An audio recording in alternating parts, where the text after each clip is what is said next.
आज हम जो क्वेश्चन ले रहे हैं वो बीजगणित का है प्यारे बच्चों। हमको क्वेश्चन नंबर 1 दिया है। आप ध्यान से देखेंगे कि हमको 3 + √2/3 - √2 = a + b√2 दिया है। तब हमें ए और बी की वैल्यू बताना है। तो इस क्वेश्चन को आप ध्यान से देखिए प्यारे बच्चों, है ना। आप इसको ध्यान से देखेंगे तो ए की वैल्यू सेम है। देखिए आप यहाँ पर 11/7, 11/7, 11/7, 11/7, यानी ये तो क्लियर हो गया है कि हमको ए की वैल्यू तो देखना ही नहीं है क्योंकि 11/7 आएगी।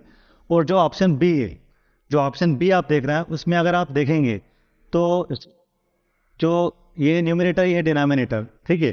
तो डिनोमिनेटर बी में आप देखिए सब जगह सेम है। यहाँ भी 7 है, यहाँ भी 7 है, यहाँ पे 7 है, यहाँ पे 7 है। यानी जो बी की वैल्यू है उसमें जो डिनोमिनेटर की वैल्यू आपको दी है वो सेम है। यानी हमको ये भी नहीं देखना है कि यहाँ पर क्या आएगा, और हमें देखना क्या है, हमें बी वैल्यू में सिर्फ इतना देखना है कि क्या आएगा। तो इसके लिए क्या करना है, जब इस तरह का पैटर्न आए, मैं आपको एक शॉर्टकट मेथड बता रहा हूँ प्यारे बच्चों। इस तरह का अगर पैटर्न है तो आपको सिर्फ इतना सा काम करना है, आपको सिर्फ जो बी वैल्यू है उसका न्यूमरेटर पता करना है। डिनोमिनेटर आपको पता है कि 7 ही आएगा क्योंकि हर जगह यहाँ पर 7 है। आप देख रहे हैं यहाँ भी 7 है, यहाँ भी 7 है, यहाँ भी 7 है और यहाँ भी 7 है। आपको सिर्फ न्यूमरेटर पता करना है। तो जब ये पैटर्न चल रहा हो तो आपको सिर्फ इतना सा करना है, यहाँ जो नंबर होगा, जो भी यहाँ नंबर होगा उसमें आपको 2 का इंटू करना है। तो कितना आएगा 6। इसका मतलब ये हुआ हमारा ऑप्शन 6/7, यानी ये बी की वैल्यू होगी 6/7। तो हमारा जो आंसर है वो आ गया बड़ी आसानी से। बस हमें पैटर्न को दिमाग में बैठाना है और थोड़ा सा दिमाग लगाना है कि किस ढंग से चीज़ें सॉल्व होंगी। हमने ओरली बड़े अच्छे से ये बता दिया कि इस क्वेश्चन के लिए ऑप्शन नंबर डी सही होगा। ये तो हो गई शॉर्टकट मेथड जो हमने बहुत आसानी से कर ली। अब मैं आपको थोड़ा सा इसका बेस बता देता हूँ, या इन चलो बिहाइंड द सीन बता देते हैं कि क्या होगा। तो होगा क्या प्यारे बच्चों, जब इस पैटर्न का क्वेश्चन आए तो आपको पहले एक पैटर्न समझना है। इफ, है ना, if a1 + √b1 upon a1 - √b1 = आपको दिया हो a + b और √b1। आप देख रहे होंगे कि हमने कैसे बनाया। आप देखिए यहाँ पर √2 है, यहाँ पर √2, तो यहाँ पर √2 है, तो यहाँ पर √b1 है, √b1 है, तो यहाँ पर √b1 हो गया, है ना। मैं आपको एक तरीका बता रहा हूँ कि हम ए और बी की वैल्यू, ये जो ए और बी है इसकी वैल्यू कैसे निकालेंगे, शॉर्टकट तरीका।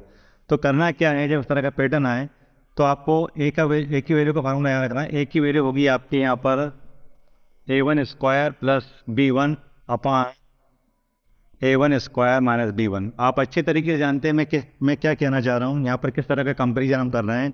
हमारा a1 3 है और b1 2 है, a1 3 है और b1 2 है। तो हम समझ गए कि यहाँ पर क्या करना है। जब हमारा a1 3 है तो यहाँ कितना होगा बच्चों, 3 का स्क्वायर, और b1 कितना है यहाँ पर 2 है तो 2 रख देंगे हम। इसी तरह से यहाँ पर रख देंगे 3 का स्क्वायर और यहाँ पर 2 रख देंगे, ठीक है ना, क्योंकि b1 तो हमारा 2 है। आप जानते होंगे कि 3 का स्क्वायर कितना आएगा, 9 + 2 अपॉन 9 - 2, ठीक है।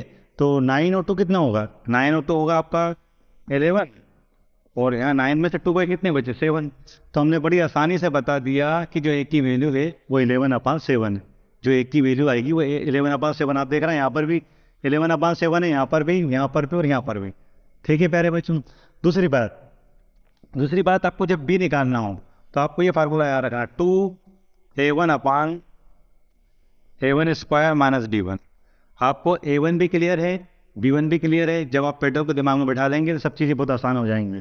आपको पता है a1 आपका कितना है, a1 3 है, तो यहाँ पर क्या लिख देंगे, 2 × 3 अपॉन, और यहाँ पर कितना था, a1 की वैल्यू कितनी थी 3, तो 3 का स्क्वायर माइनस b1 कितना था 2, तो कितना होगा 3 × 2 कितना हो जाएगा 6। और आप जानते हैं 9 - 2 है ना, यहाँ आएगा 9 - 2 यानी 6/7।